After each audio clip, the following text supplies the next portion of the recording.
號我係 Connie 啦，咁可能有啲朋友之前見過啦，可能有啲係第一次見面嘅。咁我簡單去介紹一下我自己。我自己咧係香港嘅註冊護士，咁12年嘅臨床經驗啦，亦都係土生土長香港人啦，係中大畢業，跟住咧亦都去經歷過係公立醫院啦、係私家醫院啦、老人院啦，或者疫情嗰陣時去打針各方面嘅一啲嘅臨床經驗啦。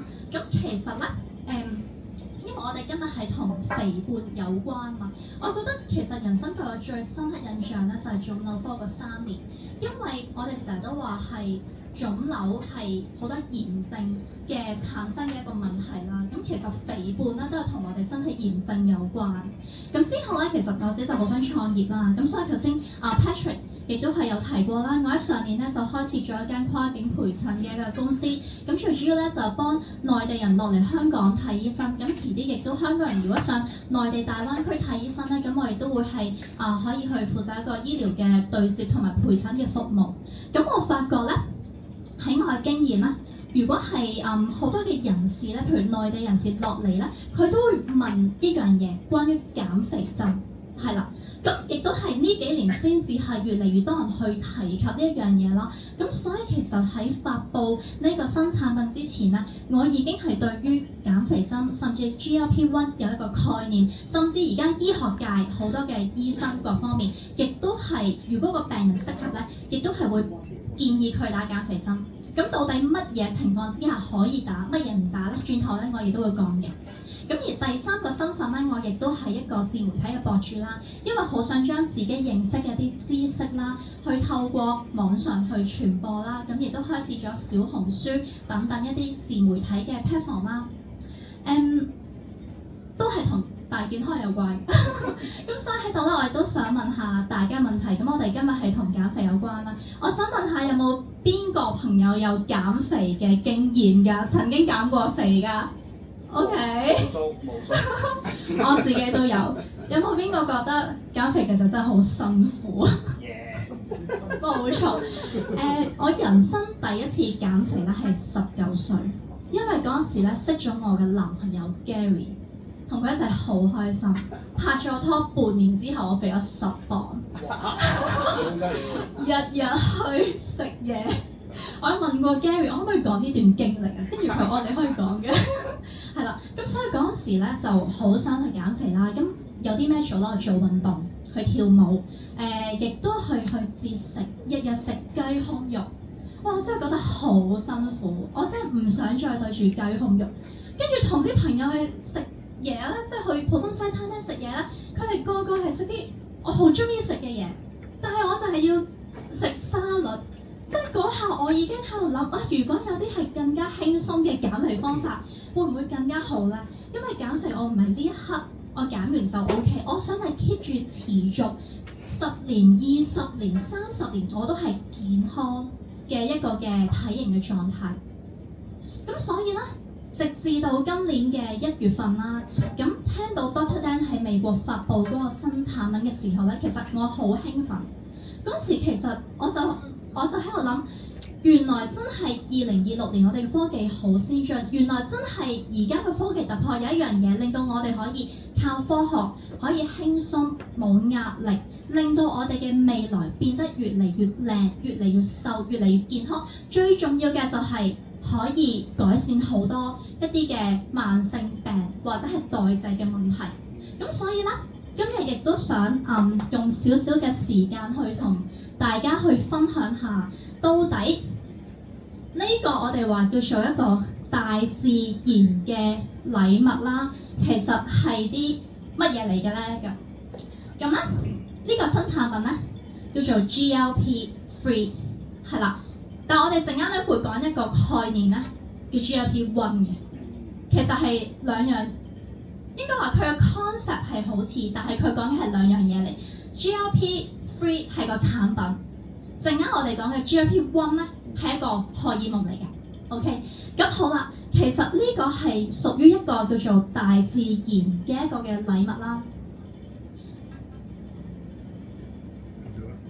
好，咁但係 before 我哋講到底係乜嘢嚟之前咧，其實我想同大家一齊去分享下而家到底世界上發生緊啲啲乜嘢嘅事情。其實而家全球咧有超過45% 嘅人咧都係處於一個肥胖嘅一個嘅問題，而肥胖我哋醫學界咧話原來係一個嘅代謝嘅病嚟。咩意思咧？我舉一個我最近呢半年啦，我係我自己親身經歷，亦都係香港嘅例子啦。因為過去半年咧，我又喺唔同嘅體檢中心去幫一啲客人去解到一啲體檢嘅報告啦。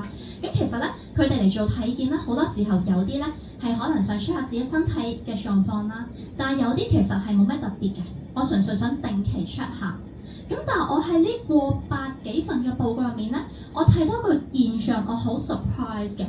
原來有超過一半甚至3分2嘅人咧都有肥胖嘅問題。我哋睇啲咩數據知道佢有肥胖嘅問題咧？第一 BMI 如果你超過25，即係佢正常 range 18至25啦，你就係有肥胖嘅問題。咁有啲客人咧，其實30幾歲，但係佢 BMI 可以去到30幾，甚至我見過一個客人40幾。咁好啦，除咗睇 BMI 之外咧，我哋睇埋個肌肉同埋脂肪嘅比例。呢個係反而更加重要，因為佢係比 BMI 更加準確。咁好啦，我就發覺原來大部分咧個肌肉量都係唔夠，但係個脂肪量嗰個脂肪 percentage 都係好高。好啦，照埋 ultrasound，照埋超聲波啦，有 fatty liver 即係脂肪肝嘅問題。咁有啲係輕度脂肪肝，有啲係中度嘅脂肪肝啦，亦都有啲嘅高血壓問題、血管硬化、糖尿病等等啦。但係點解我會咁 surprise 咧？因為嚟做體檢嘅有唔同嘅年紀，但係好多原來30頭甚至後生過我已經出現咗呢個問題。呢個係喺我10年前做護士，完全打破咗我嘅認知。以前我會覺得可能係一啲年紀比較成熟嘅人士，我哋先要注意。但係原來而家全球發生緊嘅就係好多嘅代謝病已經係年輕化。咁我有問過啲客人，咦，其實你平時嘅飲食習慣到底係點樣㗎？而家其實好多可能我哋無論做咩職業嘅人士啦，其實壓力都好大，甚至係我哋食外賣啦，我哋捱夜等等啦，其實開始慢慢令到個身體出現咗問題。咁好啦，跟住我有問佢哋，咁你有冇諗過去點樣去處理，點樣去減肥啊？直接講。原來好多人咧，佢哋係有呢個嘅意識嘅，甚至佢有一個概念，曾經係行動過，諗住去減肥，亦都透過運動啦，透過揾營養師啦、節食啦，揾專業人士去幫手。但係大部分嘅客人同我講返，都好似徒勞無功，又或者係減咗一段時間之後咧，好快反彈。咁到底係咪佢哋嘅問題咧？係咪唔夠努力咧？其實原來科學話俾我哋聽唔係，原來研究顯示能夠去透過運動同埋營養而去產生一個嘅體重管理維持，而且仲要係維持到可以減到嘅肥嘅人咧，原來得5%嘅人係做到呢一樣嘢。咁即係話以前我哋嘅認知覺得你肥係因為你意志力唔夠，係因為你唔夠努力。其實未必係佢哋嘅問題，而係我哋嘅人嘅身體本身嘅代謝出現咗問題。咁所以啦，呢啲嘅客人咧，佢好多時會同我講一樣嘢。咁我哋醫學界咧叫做食物噪音 （food noise） 啊，係咩嚟咧？唔知大家有冇咁嘅經歷咧？我自己有嘅。好多時咧，我明明唔好肚餓，但係咧我去到夜晚咧。我食晚飯，我好想食宵夜。失控咩？係咯，又或者咧，我明明唔肚餓，但係見到同事叫下午茶咧，我又想叫埋一份。可能咧，我平時睇得下電視咧，我總係想揾啲零食啊、薯片啊、糖啦去食下嘅。其實咩叫做 food noise？就係我哋大腦有個聲音不停去同我哋講：你要食嘢啦，你要食嘢啦，你好想食嘢，你去食嘢啦。呢個就係叫做 food noise， 而原來科學證明有啲人嘅 food noise 佢個噪音咧係特別大聲。咁而如果個噪音特別大聲嘅人咧，其實佢哋亦都係比較難去減到肥。咁即係話啦，其實好簡單。如果有一樣嘢係可以將呢個嘅噪音去調翻細聲，甚至係熄咗佢嘅話，會唔會呢樣嘢係可以直接幫助到肥胖嘅問題呢？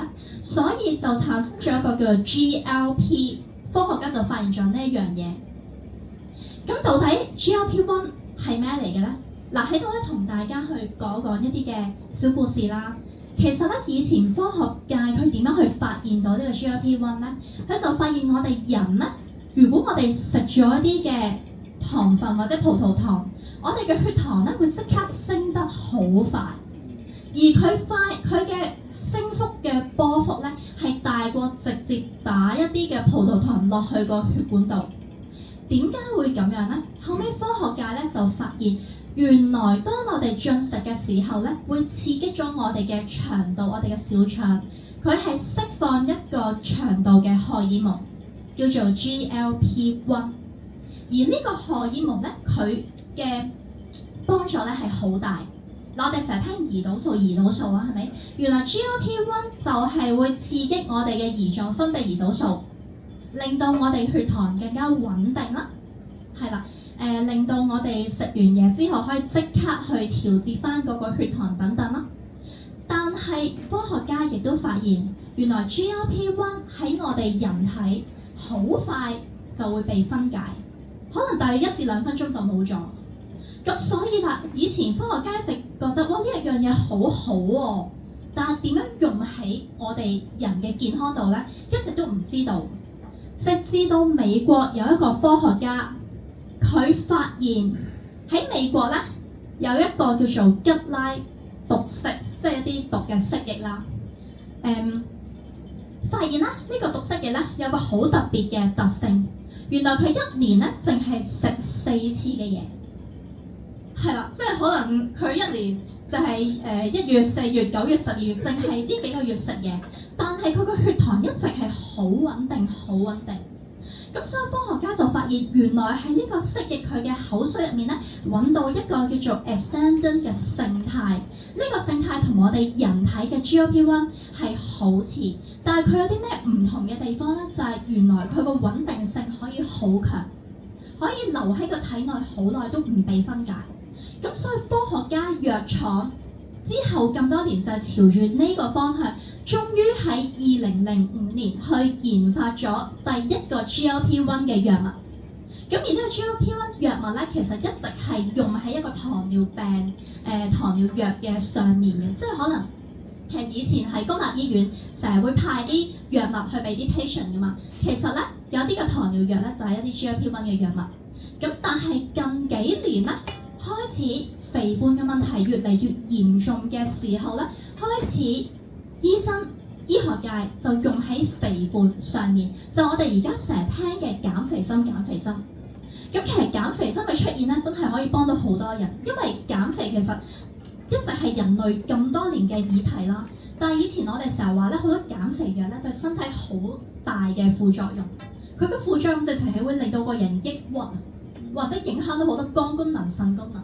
咁所以其實減肥針嘅出現咧，係會令到好多嘅副作用其實係冇以前咁嚴重，但係當然佢都有啦。OK， 咁好啦，咩情況之下醫生會開減肥針咧？如果你嘅 BMI 超過30，又或者你嘅 BMI 超過27，而伴隨住一啲嘅慢性病，例如係高血壓、糖尿病等等，醫生就會建議你去打減肥針。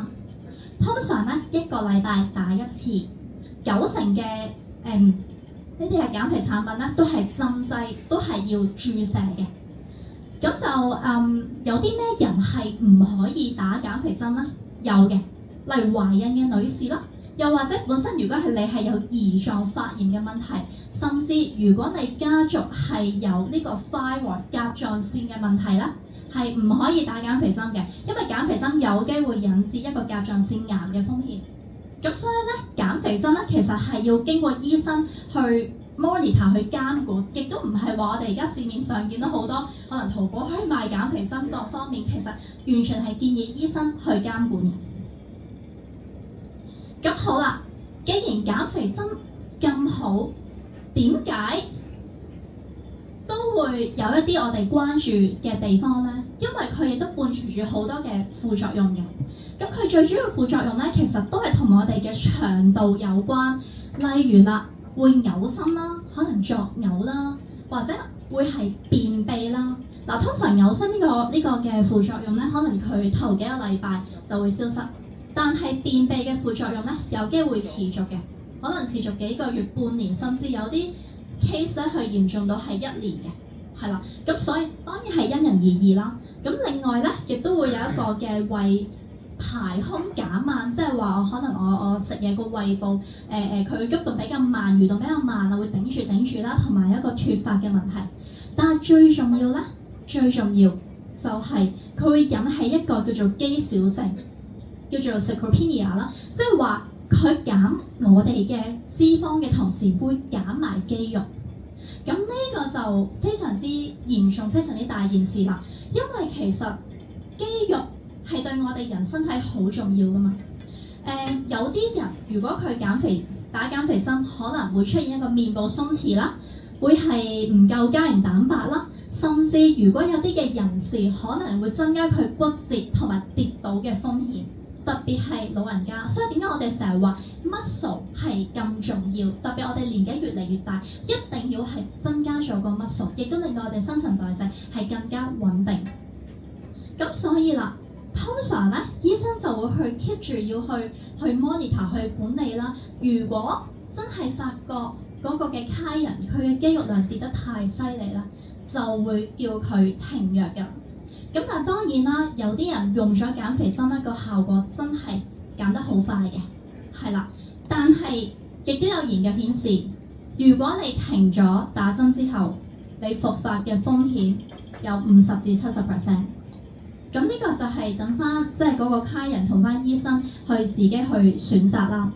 咁所以其實我哋一直喺度諗，會唔會有一樣嘢佢出現，佢係可以同時做到減肥針呢個嘅效果，但係而唔會有減肥針嘅副作用呢？呢個呢，就係2026年大自然俾我哋嘅禮物，就係叫做 GLP-3，亦都係咧由 Free 嘅首席嘅科學官 Dr. Dan 啦，佢喺今年1月咧發布。咁好似頭先 Patrick 話齋啦，其實佢發布咗之後咧，係短短幾日咧，已經喺美國咧已經係掃空咗。咁而就算佢未嚟到亞洲咧，已經係引起大家嘅關注。點解佢可以做到呢一樣嘢咧？佢最主要可以解決到3樣嘅問題。第一，頭先我哋講過 food noise 食物噪音，佢可以幫我哋熄咗佢。第二，佢可以幫我哋健康去減磅，而最重要嘅就係佢可以幫我哋maintain嗰個嘅肌肉，即係話淨係減脂肪而唔會減肌肉。咁呢個就好唔同啦。但係點解佢可以做到呢？佢嘅成分100% 係天然嘅成分，係嚟自挪威嘅深海三文魚同埋特定嘅蘑菇嘅天然生態。係啦，咩叫天然生態咧？轉頭我哋會講嘅。咁最重要嘅就係佢係口服啦，而唔係打針啦。咁點解佢可以做到口服而唔係打針咧？轉頭我哋亦都會講。但係第一個 point 佢話俾我哋聽，呢個係純天然嘅產品。好啦，而第二啦，我哋睇咗安全性先。佢亦都係非常之安全，唔會有任何嘅副作用，亦都唔會有重金屬、農藥等等啦。咁所以大家去安心使用。好啦，而第三啦，唔知大家有冇聽過市面上都有一啲 GLP 嘅產品係有嘅。如果你係上網揾，係會揾到個 GLP 產品，但係佢同 GLP-3 呢個產品有啲乜嘢不一樣？點解呢個產品咁獨特呢？因為市面上全部嘅 supplement 嘅 GLP 產品咧，佢都係淨係做到支持我哋身體去分泌更加多嘅 GLP-1。但係頭先大家聽到啦，GLP-1 1至2分鐘就係身體會係代謝去分解咗。咁但係其實真正有用嘅係咩咧？真正有用嘅係我哋要激活一個叫做 GLP-1 嘅受體，先至能夠真正去解決到肥胖嘅問題。而呢個亦都係減肥針佢做到嘅核心原理，就係去激活人體嗰個 GLP-1 受體。咁當然啦，其實我覺得 Free 嘅產品咧，佢係好前瞻嘅，因為其實 before GLP-3 呢個產品去發布之前咧，其實我哋已經係有2個產品咧係可以支持到 GLP-1 嘅分泌嘅。咁大家知唔知係邊2個產品啊？喺表觀遺傳學嗰度有講過嘅。好 ，OK， 嗱，我要開一開估，大家可以翻去溫一溫書啦。Retitate 冇錯 ，Retitate 同埋 Revive， 即係話其實 before 呢個 GLP-3 發布之前，我哋已經係做緊呢一樣嘢，市場上做緊嘢，我哋已經做緊。但係市場上未做到嘅嘢，我哋而家亦都係做到，就係直接有個 GLP-3，佢可以激活人體 GLP-1 嘅受體，同減肥針嘅原理一模一樣，去真正解決到肥胖核心嘅問題。好，咁到底佢係點樣可以做到嘅呢？頭先講過，佢嘅來源係嚟自挪威嘅深海嘅一個三文魚同埋特定嘅蘑菇啦。原來 Dr. Dan 佢喺呢啲嘅物質入面去揾到一個叫做 MBC267嘅天然勝肽。乜嘢叫做天然勝肽呢？我哋當係一啲小分子嘅一啲蛋白質，係啦。咁而有267，即係話佢有267種呢啲小分子嘅蛋白質，我哋叫天然勝肽啦。咁佢嘅作用係啲乜嘢？點解可以令到我哋冇副作用呢？第一，頭先講過，佢係純天然。如果我哋人係知道食咗一啲嘅產品係純天然咧，佢就唔會產生一個排斥嘅一個嘅反應咯。佢會係自然接受，亦都係比較容易去分解代謝，個反應唔會非常之激動，甚至對身體有負擔。呢個就係佢同藥物最大嘅分別。第二，佢做到一個叫做複合效應。咩叫做複合效應啊？原來傳統一啲嘅減肥針咧，佢哋係用一個叫做單一高劑量分子，即係話佢就係用單一個分子好高劑量去解決嗰個嘅問題。咁變咗其實嗰個負擔對身體嘅負擔係非常之大。但係如果我今日有267種嘅天然嘅勝肽，即係話每種勝肽佢都可以做到唔同嘅功能嘅時候，其實佢嘅反應就會更加溫和而且強大。舉個例子，今日好似有道門，我要開道門，有把鎖。OK， 傳統嘅減肥針佢就係一個破壞力好強嘅鎖匙。我開嗰個鎖，我係開到嘅，但開完之後，原來把鎖已經爛咗啦。我開到道門，但把鎖爛咗，呢個係傳統減肥針嘅效果。咁而 MBC267佢就好似一個好溫柔嘅一個嘅鎖匙，輕輕力就可以開咗嗰個嘅鎖，然之後完成咗佢嘅工作，就輕輕咁離開。最後原來把鎖係完整無缺，我亦都可以開到道門。呢個就係佢哋最大嘅分別，亦都係解釋到點解可以做到冇副作用，但係同樣有相似嘅效果。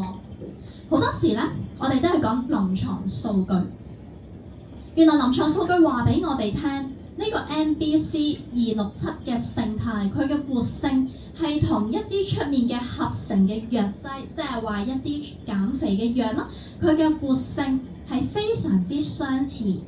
即係話個結論同我哋講，佢哋做到嘅功能亦都係非常之相似。好啦，點解佢可以做到口服而唔係打針呢？咁我相信講到呢個概念咧，其實可能大家都已經非常之熟悉，因為呢個正正係 Free 公司佢嘅核心技術，亦都係佢靠住呢個技術去引領市場嘅一個好 proud of 嘅一個嘅technique 啦，就係細胞吸收技術。咁當然啦，細胞吸收技術有好多唔同種嘅。而呢個 GLP-3 呢個產品係用咗2個細胞吸收技術。第一種我哋叫做多酚複合保護 （Polyphenol Compensation）。呢個係咩嚟呢？其實好易去理解，就好似呢個產品咧，佢着咗一件保護衣。呢件保護衣可以幫呢個產品呢個成分通過我哋嘅胃部，通過我哋嘅腸道。而唔會被破壞，唔會被胃酸分解。所以佢第一個技術就係着咗件保護衣。而其實好多嘅一啲嘅勝肽，我哋嘅 peptide 咧，佢基本上係好容易俾胃酸去分解。咁所以呢個亦都係點解，即係我覺得個技術係好超前嘅其中一個原因。咁好啦，終於可以穿過我哋嘅胃部、腸部，準備進入細胞咯。但係細胞唔開門咁點算咧？咪入唔到去咯。咁所以就需要第二個技術，我哋叫做阻劑嘅技術 （adjuvant technology）。佢係咩咧？佢就好似呢個技術咧，要個細胞你要帶眼識人。如果係好人對個細胞好嘅，你就開門俾佢入啦。如果係壞人會損害個細胞嘅，你就唔好俾佢入。咁所以透過呢個技術，亦都令到我哋嘅細胞膜知道，哦 GLP-1 佢係好嘅成分，對我哋嘅細胞有幫助，令到佢可以輕易進入我哋嘅細胞，去發揮佢嘅生物嘅活性。咁正正係因為呢兩個技術，就令到我哋可以透過口服而唔需要係打針嘅方法。咁當然啦，其實除咗 GLP-3 之外咧，3嘅其他產品同樣透過唔同嘅細胞吸收技術都做到呢個嘅效果，可以口服嘅吸收率係同我哋靜脈注射個吸收率係非常之相似。呢個亦都係我覺得佢最 amazing 嘅一個地方嘅。好啦，咁講咗咁耐，咁到底對我哋健康有啲咩幫助？可唔可以 detail 少少講多少少啊？第一，頭先講過可以熄咗我哋嗰個 food noise， 所以啦，可能有啲譬如美國嗰邊嘅朋友，佢有試過幾日，佢已經覺得以前好想食嘢，我夜晚好想食零食嘅，但係食咗一段時間之後冇咗呢種感覺喎，就係因為佢做到嘅就係令到我哋真係肚餓嘅時候先食嘢。而唔好對呢個嘅美食呢個進食有過度唔應該嘅慾望。嗱，如果淨係解決咗第一樣嘢，其實已經好犀利。因為如果我哋淨係喺我哋真正肚餓嘅時候先食嘢咧，其實已經係解決咗一半嘅問題，可以幫我哋健康咁瘦咗落去。呢個第一樣嘢。第二樣嘢，佢可以令到我哋嘅新陳代謝去做一個嘅調整。其實點解佢可以減到磅咧？其中一個原因就係我哋新陳代謝好嘅時候，其實好多代謝嘅問題，例如肥胖嘅問題，亦都會係可以改善到。咁所以啦，佢第二亦都係大家非常之中意嘅功能，就係佢可以幫到我哋去減到磅，亦都調整到個新陳代謝。但係佢唔單止係減到磅咁簡單，因為如果你新陳代謝好，其實就代表你之後會繼續好穩定瘦落去。唔會好容易反彈，呢個係非常之重要，嗰個穩定性同埋新陳代謝好，其他好多嘅問題都可以改善到。但係第三個亦都係我覺得最犀利嘅地方，就係佢可以去減脂肪之餘，同時去保留我哋嘅肌肉，唔好減肌肉。嗱，如果做到呢樣嘢咧，其實真係幫到好多人，因為我哋成日都話，好驚反彈，好驚反彈。如果本身你嘅肌肉量夠，其實你肌肉係燃燒脂肪㗎嘛。你肌肉量夠，你身體 keep 住有個肌肉去幫我哋燃燒脂肪嘅時候，其實你就唔會咁容易反彈。咁所以佢係做到呢三個功能：第一可以熄咗個 food noise， 第二可以幫我哋減磅，而第三可以保留我哋肌肉。但係我知道呢個產品嘅時候咧，其實我見到佢仲有其他嘅改善，因為我睇到嘅佢唔係淨係 for 減肥嘅問題，而係好多嘅代謝嘅問題，其實都可以改善。例如我哋而家成日講嘅升糖指數，係啦，話我哋有啲嘢要食得，有啲嘢唔食得嘅。我成日同啲客人講話，你要食，即係可能食啲谷米啊，食啲咩蔬果啊，你蔬果要揀一啲糖分高嘅唔好食啊，糖分低嘅你就食多啲。升糖指數我哋而家成日講，又或者係胰島素阻抗。如果食得太多甜嘢，會令到個胰島素個敏鋭度會冇咗嘅。我哋而家成日講，咁所以我見到呢個嘅產品，佢除咗可以減重之外，其實最重要，佢可以改善到好多嘅代謝問題。有咩病係因為代謝嘅問題產生啊？糖尿病啦、高血壓啦、高血脂啦、痛風啦，全部都係代謝嘅問題而產生嘅一啲嘅狀況。所以透過天然嘅產品，佢呢個係可以幫我哋改善。我一開始咧知道一個產品嘅時候咧，都有幾個朋友同我講：你咁瘦唔使食啦，減肥啊嘛！大家同唔同意啊？我自己咧好中意食甜嘢嘅，但係我知道咧甜嘢係唔好嘅。我知道會破壞我皮膚嘅膠原蛋白，我知道會令到我血糖個 fluctuation 好高。咁但係我成日咧都有啲 food noise 咧，即係我同我男朋友去食嘢咧，最後去到甜品，佢俾個 menu 我咧，我明明話唔食嘅，最後都點咗個 cheesecake。咁但係我食完之後咧，因為我對呢一樣有 concept 啊嘛。我個腦就已經係幻想緊我入面個血糖佢個波幅升得幾高，我已經係幻想緊呢一樣嘢啦。跟住就會喺一個循環嘅一個後悔嘅一個 cycle。咁所以對我嚟講，我係會食呢個產品嘅原因就係我希望令到我個代謝 keep 住好，我希望令到我嘅血糖更加穩定，而我亦都希望就算話而家我嘅身材管理好好，我都希望我嘅身材管理未來會 keep 住咁好，因為隨住年紀越大，新陳代謝只會越嚟越低。好啦，除咗 MBC267，佢仲有啲咩成分啦？人參啦、藏紅花啦、啤酒花同埋薄荷啦。其實咧，有一啲食咗呢個產品嘅朋友，佢哋都去反映翻啦。食咗之後咧，覺得瞓得好咗嘅，個情緒係穩定咗嘅。就係因為佢亦都係做咗一個複方嘅效應啦，咁所以佢嘅作用真係唔係淨係減肥。咁好啦，如果大家有見過產品咧，佢係一個橙地色嘅一個嘅液體嘅產品㗎嘛。點解佢橙地色咧？因為本身 MBC267同埋呢個嘅藏紅花咧，就會令到呢個 product 有呢隻嘅顏色。咁所以咧，亦都係即係解釋到呢個原因嘅。好，我哋點樣去食咧？嗱，正常標準咧就建議我哋餐前30分鐘去食嘅。咁正常嘅用量咧就係用3/4一個 drop 啦，係啦。當然啦 ，Dr. Dan 佢亦都有講過，呢個產品嘅食法可以好靈活。點解咧？因為每個人嘅身體嘅狀況咧，可能都唔同。咁所以啦，佢要鼓勵我哋揾出一個最佳食嘢嘅 timing。